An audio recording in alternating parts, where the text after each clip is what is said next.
Allez, aujourd'hui nous sommes là encore pour vous, chers téléspectateurs, avec la suite d'enseignement, Enseigne-moi, cette émission Enseigne-moi. Sur le Saint-Esprit, on va continuer l'enseignement sur le Saint-Esprit dans notre émission.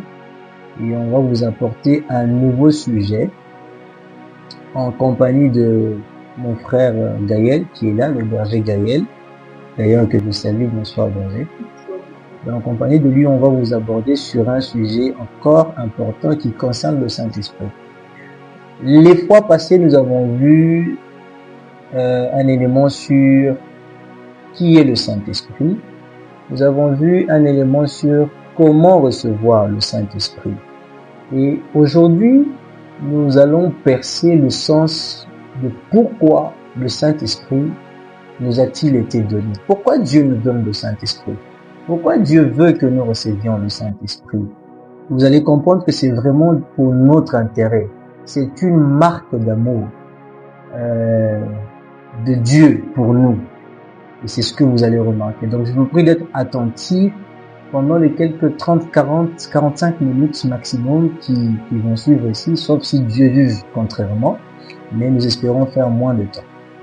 Et vous allez voir que ça va vous être bénéfique. Donc je vous prie d'être connecté à cette édition.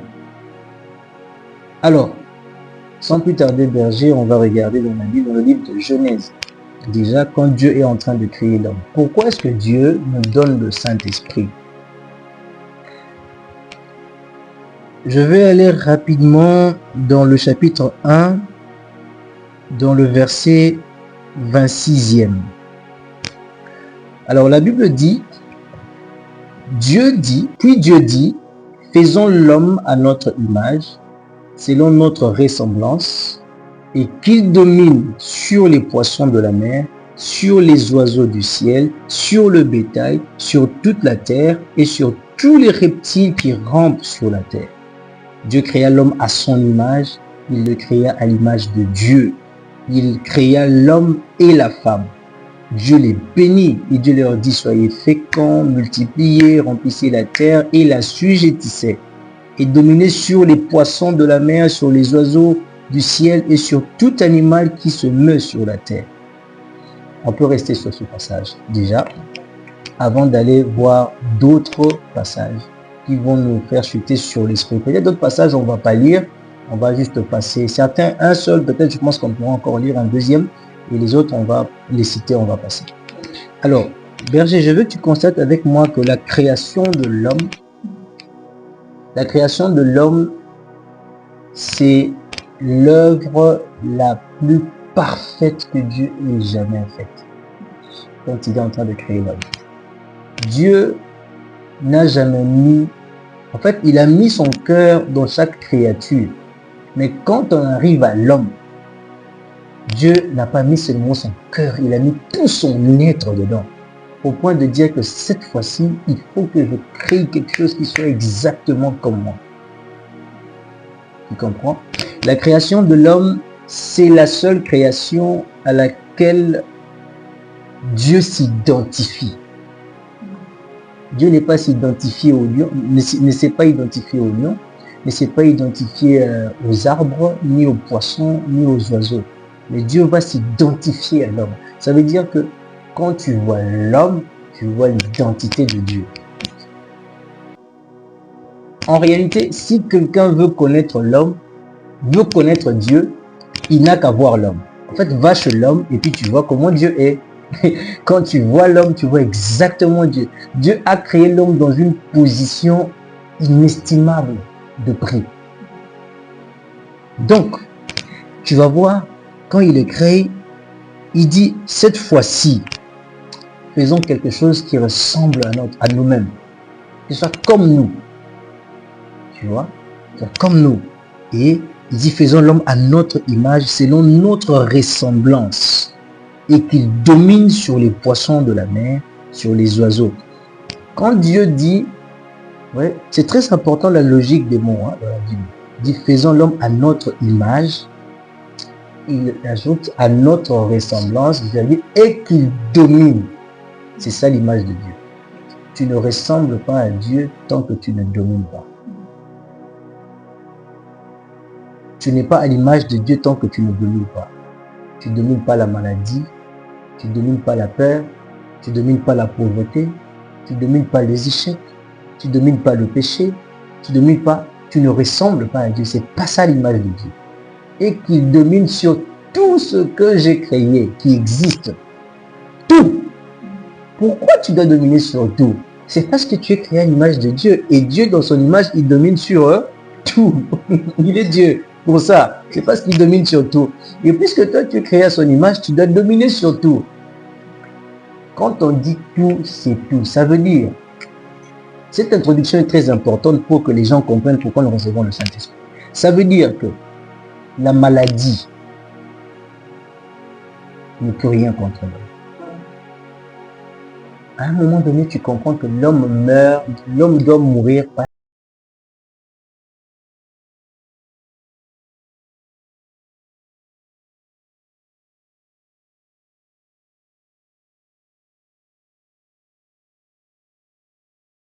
que dors, Seigneur, prends mon âme. Je meurs en accord avec le ciel et je pars.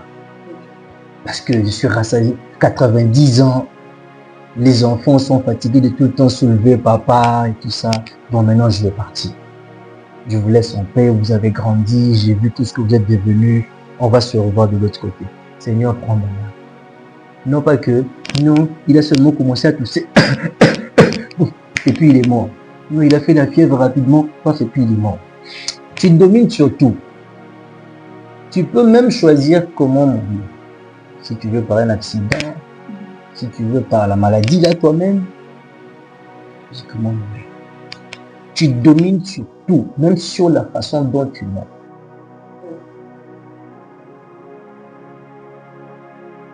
Sur tout ce qui t'arrive, sur la mode, sur les événements actuels, sur la politique, sur les décisions politiques que l'on prend, sur, bien sûr, des mauvaises décisions, pas les bonnes, parce qu'on peut prendre une mauvaise décision qui va déranger la situation économique, mais toi, tu domines, tu es au-dessus. Tu vis de l'économie du ciel, tu ne vis pas de l'économie terrestre. Tu domines. En fait, Dieu, quand il crée l'homme, il lui donne son image, il lui donne sa position.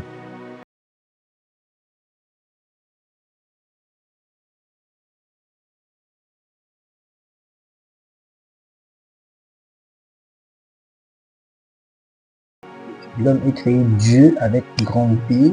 La seule différence entre le Dieu avec grand D de l'homme et le Dieu avec grand D de Dieu, c'est que Dieu a son domaine dans le ciel, le Dieu de l'homme a son domaine sur la terre. Tu domines que sur la terre, mais c'est comme moi que tu domines, mais c'est sur la terre. Quand tu arrives là-bas, c'est mon domaine. L'homme est un être extraordinaire. Quand Dieu le crée, je parle bien de l'homme.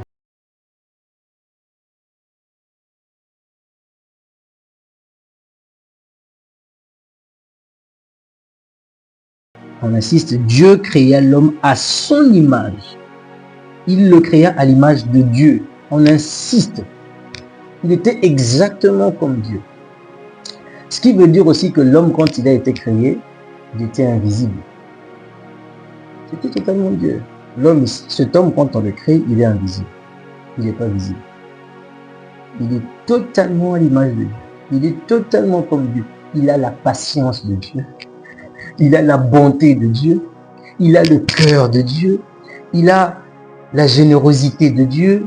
Il a la joie de Dieu. Il a la paix de Dieu. Cet homme était shalom. Cet homme ici, il était shalom. Cet homme était Jiré. Il était Rapha. Cet homme ici, que Dieu a créé, il était Nissi. Il était Sabaoth, cet homme ici. Pourquoi? Parce qu'il est à l'image de Dieu. C'était un homme invincible par quoi que ce soit. Alors, pour peut-être approfondir rapidement, regardez, mais je vais prendre le verset 27. Dieu les bénit et Dieu leur dit, soyez féconds Tu vois, dans la domination, tu es fécond.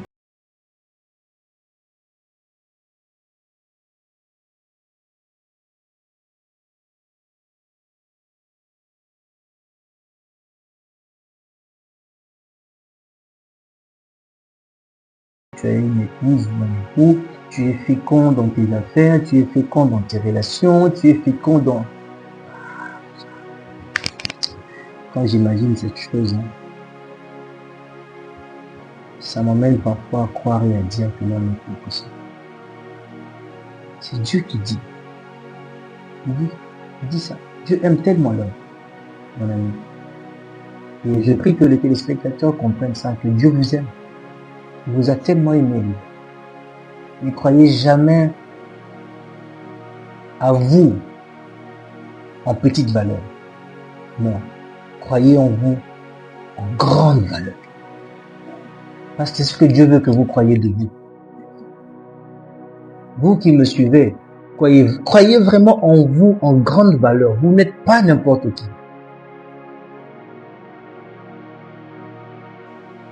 Imaginez, il dit tout.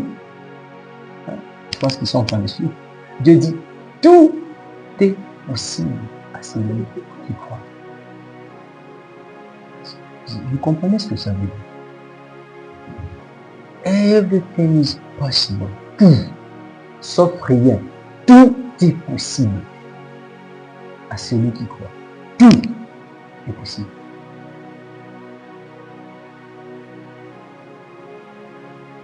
C'est qui l'homme? L'homme, il est qui finalement? Et tu vas voir même les hommes quand ils vont se mettre ensemble, ils vont construire la tour de Babel, ils disent qu'ils veulent attaquer Dieu. Dieu dit, hé, empêchons-les, sinon ils vont réussir. Imagine. Parce qu'il sait le potentiel qu'il a placé dans l'homme. Et Dieu va s'aimer la confusion, ils vont commencer à parler plusieurs langues et puis c'est parti. L'homme est extraordinaire. Vraiment extraordinaire. Et il est béni. Il dit soyez féconds. Virgule. Il dit multipliez. Multipliez. Ici c'est avant de dire multipliez-vous. Il dit d'abord multiplier. Ça veut dire, en fait c'est la capacité d'un Dieu en fait. Vous voyez Dieu lui-même, il est là, il existe, mais de lui est sorti le monde, de lui est sorti tout ce qui va avec le monde, l'homme et tout, il a multiplié. Et quand Jésus va venir, Jésus va manifester ce qu'on appelle multiplier. Il prend 5 pains,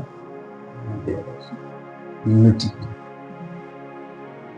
Quand tu es capable de multiplier, l'homme tel que Dieu le crée, il a la prospérité en lui. Il a tout en lui. Ce que l'homme cherche, ce dont l'homme a besoin, se trouve en lui, quand Dieu le crée. Parce que le Dieu que tu veux regarder pour tes solutions, il te dit, mais hey, regarde-toi toi-même. Je t'ai créé comme moi. De la même façon que je trouve des solutions à mes problèmes moi-même, Dieu, toi aussi, les solutions à tes problèmes, c'est en toi. Quand tu te retournes vers moi, que ce soit seulement pour m'adorer. Oh Seigneur, je te bénis, tu es merveilleux. Tu m'as créé Dieu. Que ce soit pour ça. Mais quand on en arrive à des problèmes, tout est dans toi. C'est ce que ce passage nous montre. C'est très puissant. Alors, je voudrais ajouter une vérité sur le fait que l'homme est créé à l'image de Dieu. Il était esprit invisible. C'est dans Genèse 2, pour enlever juste quelques questions dans la tête des gens. Hein, là-bas, Dieu a créé l'homme à son image. Dans le verset 7e du chapitre 2e de Genèse, on dit, l'Éternel Dieu forma l'homme de la poussière de la terre. Il souffla dans ses narines un souffle de vie et l'homme devint un être vivant.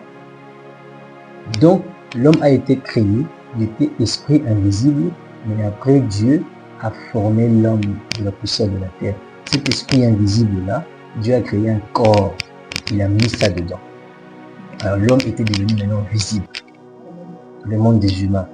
Et le principe maintenant, c'est que dans le monde ici physique, tu n'existes pas si tu n'as pas de corps. Il te faut un corps pour entrer dans ce monde ici. Le jour où tu perds le corps, c'est le jour où tu sors de ce monde. On appelle ça la mort. Et même lui-même, Dieu, quand il a voulu venir dans ce monde pour résoudre le problème des hommes, il a trouvé un corps dans le corps de Marie. Il s'est formé un corps là-bas. Et il est dans le corps est la porte pour entrer dans le monde quand il est créé. Le corps est la porte pour sortir de ce monde quand tu le perds, quand tu le détruis. Ça va?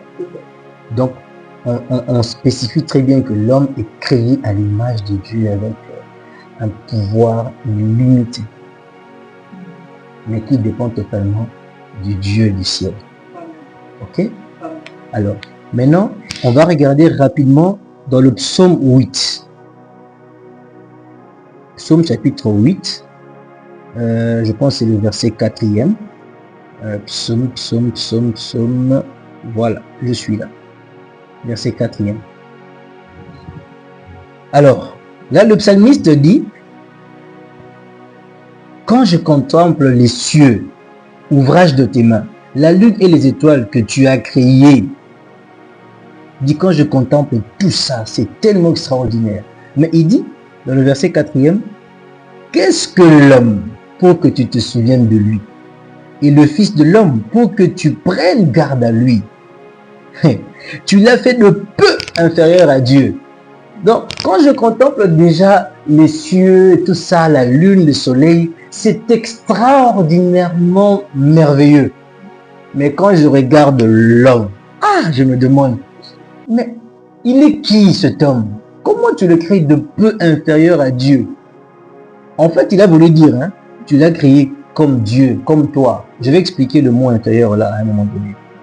Et tu l'as couronné de gloire et de magnificence. Or, la Bible dit que Dieu, notre Dieu, c'est lui qui est couronné de gloire et de magnificence. Mais ici, on dit que Dieu a couronné l'homme de gloire et de magnificence. Ça veut dire qu'il l'a mis sur le même trône avec lui. Donc, la gloire que Dieu reçoit, il la partage avec l'homme. C'est vrai que ça va te déranger, peut-être parce que tu sais qu'on dit toujours Dieu ne partage sa gloire avec personne. Ah oui, c'est ce que toi tu dis. Mais Dieu partage sa gloire avec l'homme. Il aime tellement l'homme qu'il lui partage sa gloire, il lui partage même son trône. Même le trône. Il dit à celui qui vaincra, je le ferai asseoir avec moi sur mon trône. Il partage son trône, il fait tellement confiance en l'homme. Il sait que tu ne deviendras jamais rebelle quand il te fait asseoir sur ce trône-là. Tu ne feras pas ce que Lucifer a fait. Pourtant, Lucifer n'était même pas sur le trône de Dieu. Mais toi, tu es tellement créé à son image qu'il peut te mettre là sur son trône, vous le partagez. Il dit, comment tu tiens compte de lui à ce point? Tu l'as fait de peu inférieur, tu l'as couronné de gloire, de puissance, de magnificence. Tu lui as donné la domination sur toutes les œuvres de tes mains. Il domine sur tout. Tu as tout mis sous ses pieds. Tu comprends? Tout. La maladie est sous ses pieds. La mort sous ses pieds. La vie aussi est sous ses pieds. Tout est... L'homme décide de la vie, de la mort, de la joie, de la bonté, de la prospérité, de tout. L'homme décide de tout. Tout est sous ses pieds. Est-ce que tu comprends ça? Bon, c'est pas une prédication, c'est un enseignement. On va rester sur l'enseignement parce que parfois j'ai envie de faire des développements comme si c'était une prédication. On va continuer l'enseignement. On va lire les brebis comme les bœufs, les animaux des champs, les oiseaux du ciel, les poissons de la mer, tout ce qui parcourt les sentiers des mers.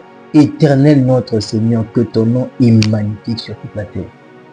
Donc, Dieu est magnifique, Dieu est bon, Dieu est merveilleux, Dieu est excellent parce qu'il a créé l'homme comme lui. Sans ça, tu ne vois pas la bonté de Dieu. Donc, le psalmiste le dit ici. Maintenant, la question que l'on va se poser, c'est quoi? Pourquoi l'homme actuellement, quand nous regardons, ne reflète pas cette gloire? Certains hommes, bien évidemment, parce qu'il y en a qui reflètent cette gloire-ci. Pourquoi les hommes ne reflètent pas? Une mauvaise nouvelle, ça te met par terre. ça t'engloutit. Tu n'as pas la domination sur les mauvaises nouvelles. Tu apprends seulement que ton frère a échoué là-bas, tel est mort là-bas, ou bien tu as échoué à l'école. Tu es triste, tu vas rester dans... Ça t'engloutit, tu ne sais plus même plus rien faire pour Dieu. Ces choses dominent sur toi. La maladie, n'en parlons pas.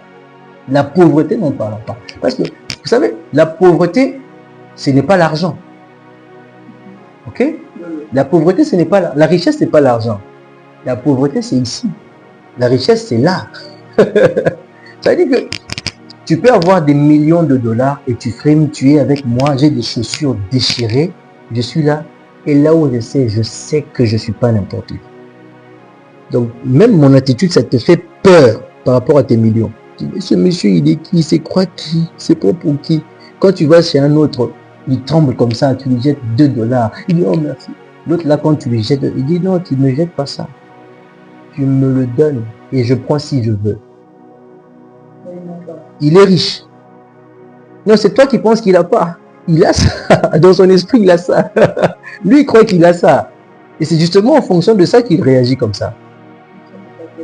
Est-ce que tu comprends? Voilà, la richesse, c'est pas le compte en banque. C'est l'esprit. C'est ça la richesse.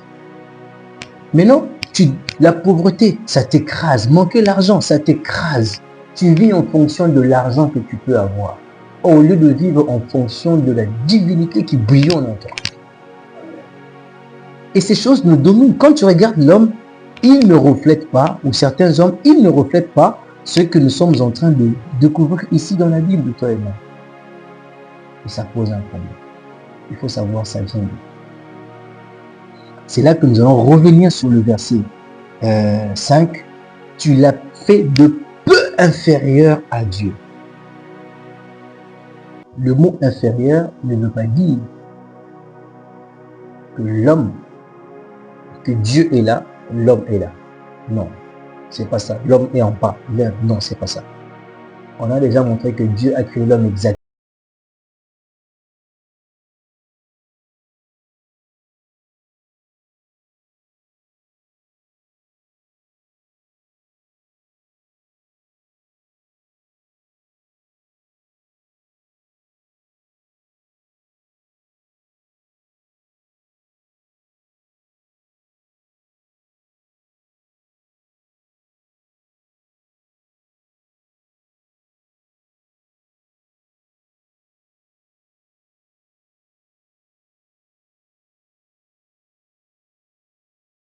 Que tu poses les pas à gauche, que tu poses les pas. Mais vous êtes là comme ça. Si tu quittes la dépendance, tu commences à chuter. Tu commences à chuter. Il faut garder la dépendance. La dépendance à Dieu te met au même niveau que lui. Voilà quand il le crée, il dit, tu ne mangeras pas ça. Ça, tu ne feras pas. Ça, tu fais tout. Mais ça, ne fais pas. L'homme dépendait de Dieu. Et quand il arrête de dépendre de Dieu, le jour où il brise le principe établi par Dieu, ce jour-là, il se déconnecte, il commence à dégringoler. Il est entré dans la mort. Donc, la dépendance est très importante. Et Dieu, quand il crée l'homme avec cette dépendance-là. Il a déjà créé l'homme à son image. Ça veut dire, l'homme avait l'esprit de Dieu. L'homme était l'esprit de Dieu. L'homme avait l'esprit de Dieu. En fait, je ne sais pas ce que je vais dire, si ça va déranger, mais c'est pour pousser les gens à comprendre. L'homme était le Saint-Esprit sur la terre. Le Saint-Esprit, c'est Dieu. Dieu a créé l'homme comme le Saint-Esprit, comme lui. Il était un esprit sur la terre. Et puis dans le chapitre 2, on lui a formé le corps. Mais l'esprit de l'homme, c'est vraiment le Saint-Esprit. Mais comme le péché est entré, l'esprit de l'homme est corrompu. C'est là que il devient comme un humain normal. Il chute. Et là, le lion pouvait l'attaquer. Et là, la maladie pouvait frapper. Et là, la honte pouvait frapper. La pauvreté, la prostitution est entrée. La polygamie, la musique du monde, l'idolâtrie, toutes ces choses sont venues dès qu'il a quitté la dépendance. Il a perdu l'esprit de Dieu.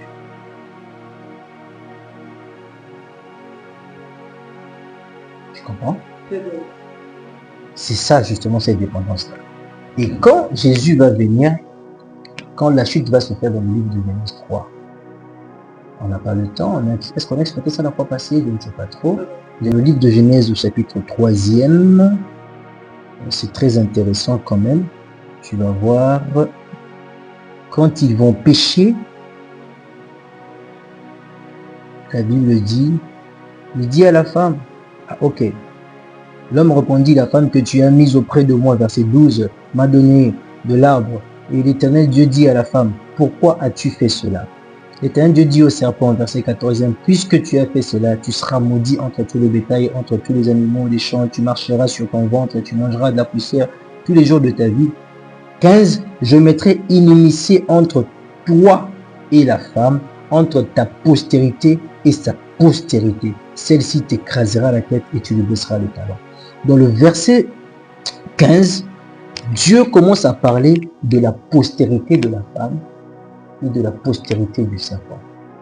Or, la postérité de la femme, donc, disons que le péché est entré et Dieu a commencé à frapper, mais il donne la solution en même temps.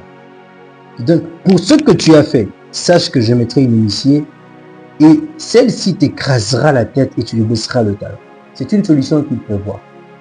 On sait que la femme n'a pas de postérité dans la Bible et dans le monde. La postérité, c'est l'homme.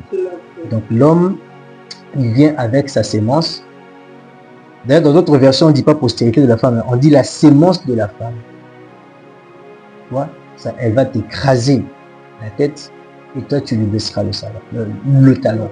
De la sémence de la femme. La femme n'a pas de sémence. C'est l'homme qui a la sémence et qui met dans la matrice de la femme. Tu es d'accord avec moi? Mais là, Dieu nous parle d'une femme qui a sa sémence, qui a sa postérité.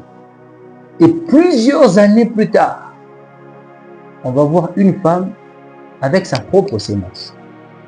Disons, sans le concours d'un homme. Elle va concevoir sans homme. Elle va accoucher sans homme. Donc ici, Dieu était déjà en train de faire la promesse de Jésus qui allait venir. La première personne qui annonce la venue de Jésus, c'est Dieu. Dès que le péché rentre, Dieu fait l'annonce de Jésus. Parce que Jésus est la solution au problème du péché et au problème causé par le péché. Et donc, pour que l'homme arrive à retrouver cette image, pour que l'homme arrive à retrouver la position que Dieu lui avait donnée, Dieu promet Jésus. Or, quand Jésus vient, avant de partir, il dit, il est avantageux pour vous que je m'en aille. C'est vrai, je vais mourir pour vous, je vais payer le prix là. Le prix là, je vais payer le prix du péché. Moi, je vais écraser la tête du serpent. On a dit qu'il écrasera la tête. Je vais écraser la tête du serpent. Le serpent, c'est le péché. La tête du serpent, c'est le pouvoir du péché. La tête, c'est le pouvoir, c'est l'autorité. Tout à l'heure, là, je vais monter à la croix, je vais écraser ce pouvoir-là. Le péché n'aura plus de pouvoir dans vos vies. Mais, pour que, malgré que le péché n'a plus de pouvoir dans vos vies, mais pour que vous viviez cela réellement, pour que ça soit réel pour vous et que vous expérimentiez ce que Adam et Ève ont expérimenté avant le péché, il vous est avantageux que je m'en aille. Parce que si je ne pars pas, le Saint-Esprit, ce que le Père a promis, ne viendra pas. C'est lui le vrai restaurateur que je suis venu libérer. Donc il faut que j'aille, il faut que je parte. Et la Bible dit, quand il était en train de mourir à la croix, il expira. Le mot expirer veut dire libérer l'esprit. Il a libéré l'esprit. C'est comme ça, quand il va ressusciter, il leur dit, attendez à Jérusalem, jusqu'à ce que le Saint-Esprit vienne. Donc, le Saint-Esprit, il vient afin de renouer cette relation entre l'homme et Dieu. Christ est mort pour le rendre possible. Il est mort pour écraser le pouvoir du péché et il est mort pour libérer l'esprit. Et la vie avec le Saint-Esprit rend cette chose possible, que l'homme regagne encore la position de Dieu. L'homme était là, il a perdu, il est tombé très bas par le péché. Alors, le Saint-Esprit vient il relève l'homme à ce niveau et l'homme doit apprendre maintenant la dépendance et rester au même titre, à la même dimension que Dieu, de telle sorte que il continue à vivre sa vie de domination à nouveau. Donc si le Saint-Esprit, pour ne pas faire long, si le Saint-Esprit est donné aux hommes aujourd'hui, si Dieu donne le Saint-Esprit à son peuple, si Dieu donne le Saint-Esprit à son Église, c'est pas pour chanter. Si Dieu donne le Saint-Esprit, c'est pas pour prêcher. Si Dieu donne le Saint-Esprit, c'est pas pour prophétiser. Tu vas voir que quelqu'un peut chanter sans le Saint-Esprit, il peut prophétiser sans le Saint-Esprit, il peut prêcher sans le Saint-Esprit, il peut devenir pasteur sans le Saint-Esprit, il peut faire des miracles sans le Saint-Esprit, Dieu ne te donne pas le Saint-Esprit pour que tu fasses des miracles, parce que les gens font des miracles même avec des fétiches. Dieu te donne le Saint-Esprit pour que tu vives la divinité, que tu vives comme Dieu, que tu domines sur tout, même sur les fétiches. Parce que celui qui a des fétiches, il est dominé par les fétiches. Est-ce que tu comprends? Le Saint-Esprit vient pour ça. Le Saint-Esprit vient pour que l'homme parle le langage de Dieu. Il change ta conception de choses, de la vie. Tu conçois les choses dans la victoire. Tu comprends les situations dans la victoire.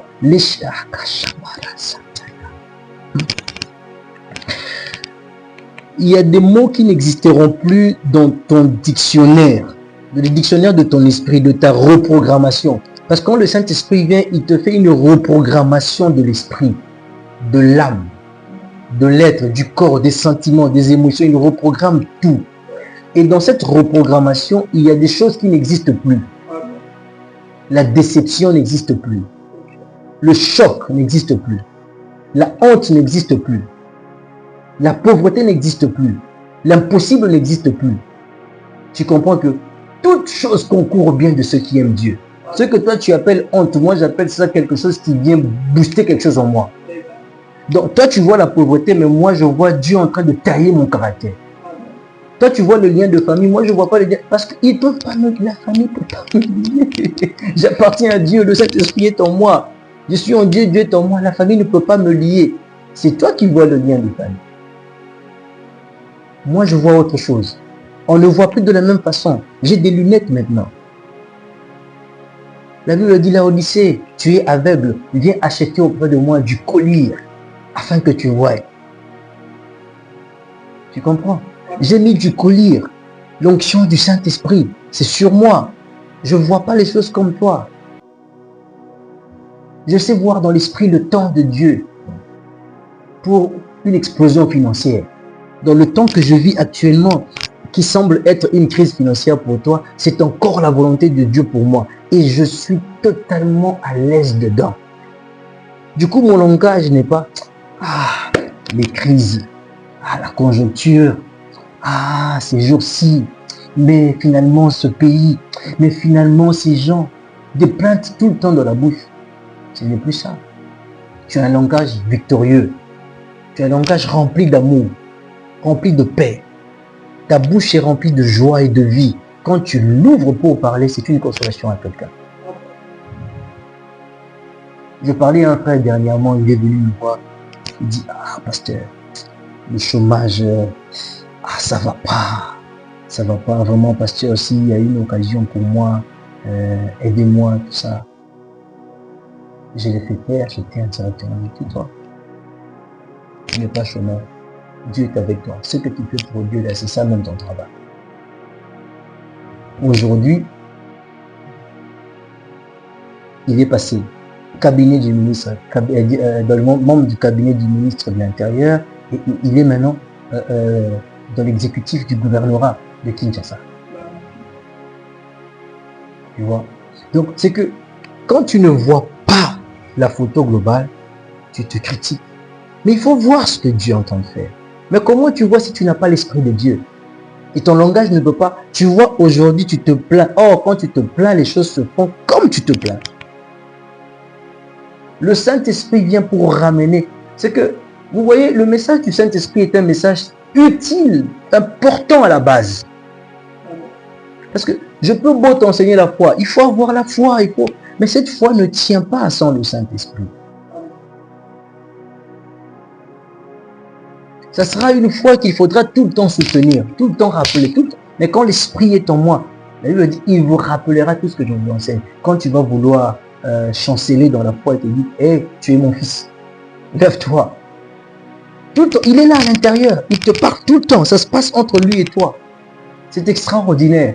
Et tu reçois le Saint-Esprit pour regagner l'image divine, l'autorité divine, le pouvoir originel, la bénédiction originelle que Dieu a donnée à l'homme.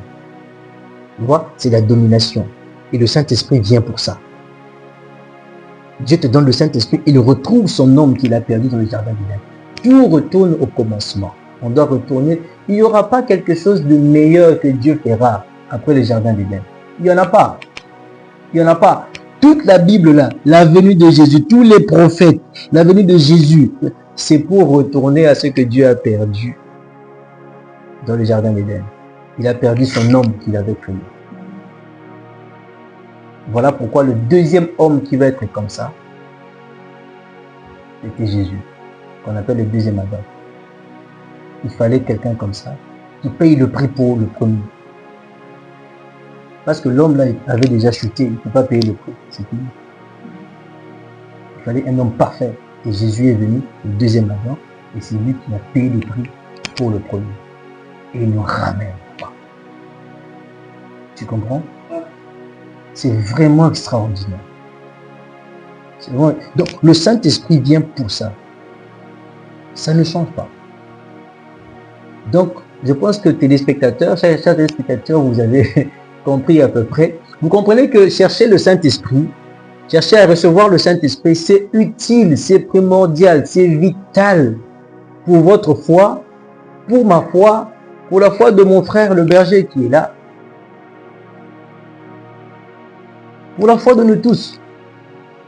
Recevoir le Saint-Esprit, être sûr qu'on a reçu le Saint-Esprit, c'est extraordinaire. C'est ce qu'il faut. Sinon, on est en train de jouer de notre propre vie. On devient religieux, on sait chanter, on sait danser, on sait prêcher, on sait aussi chasser les démons, on sait faire des trucs à gauche, à droite, des choses religieuses. Et à la fin, on n'a rien. On n'a rien. Papa, vous avez dit que le Saint-Esprit est là pour aider l'homme à rentrer dans l'état initial, c'est-à-dire au commencement. Maintenant, pour les personnes qui ont reçu le Saint-Esprit, mais qui n'arrivent pas à exécuter le pouvoir et la domination qu'il confère en eux, qu'est-ce que vous pouvez dire de ces personnes? Alors, je ne sais pas si les amis ont suivi cette question, je vais répéter rapidement. Le berger demande si quelqu'un a le Saint-Esprit, mais il ne vit pas sa domination. Est-ce qu'un cas pareil, ça peut exister? Si ça existe, c'est dû à quoi? Mais dans sa question, il y avait la réponse en même temps. C'est un cas qui peut exister. Ça peut exister parce que il ne suffit pas de recevoir seulement le Saint-Esprit. Quand tu reçois le Saint-Esprit, par exemple, pour ceux qui ont découvert cette vérité aujourd'hui, quand tu reçois le Saint-Esprit, il est très important maintenant que tu sois enseigné. C'est comme ça que Dieu envoie des prédicateurs pour enseigner ses enfants qui ont reçu le Saint-Esprit. Pourquoi? Voilà pourquoi il dit, mon peuple, le peuple de Dieu, il périt faute de connaissance. L'ignorance, tu as parlé de l'ignorance à la fin de ta question. L'ignorance détruit le peuple de Dieu. Il faut recevoir la connaissance. Vivre dans la connaissance. Tu vois, la Bible dit, vous connaîtrez la vérité. Connaître, la connaissance de la vérité. C'est la connaissance de la vérité. Et cela vous affranchit. Avoir le Saint-Esprit, déjà, c'est le premier pas. Et c'est lui, le Saint-Esprit, qui t'enseigne. Ok? Et la Bible, étudier la parole de Dieu, comprendre la pensée de Dieu, la volonté de Dieu, c'est très utile. C'est comme ça que Dieu envoie les enseignants. C'est vrai que le diable aussi a lancé des enseignants parmi nous. Et Paul dit, il n'est pas bon qu'il y ait parmi vous beaucoup de gens qui enseignent. C'est pas bon. Ok? Est-ce que tu as reçu la réponse à ta question? Et une deuxième question? Une deuxième question. Donc, le frère n'a pas de questions. C'est déjà bon pour moi. Ça montre que l'enseignement a été très clair. Je l'ai bien compris. Et je suppose que c'est le cas aussi pour les téléspectateurs. Et donc, dans ce cas, ce que je vais faire, je vais tout simplement, on va tout simplement entrer en prière pour le peuple de Dieu qui est en train de suivre. Donc, les amis, vous êtes une création, une créature spéciale, très spéciale. Dieu vous a créé avec beaucoup d'amour, avec tout son cœur, tout son être. Il a donné à l'homme un pouvoir extraordinaire, mais nous l'avions perdu par le péché. Et par Jésus-Christ, nous nous retrouvons, il nous donne le Saint-Esprit qui nous ramène. L'Esprit de Dieu restaure notre âme, notre cœur. Maintenant, nous allons prier. Vous qui avez suivi et qui avez besoin de cette prière, nous allons prier. Moi, je vais prier pour vous par la grâce de Dieu. On va prier pour que le Seigneur te visite par le Saint-Esprit.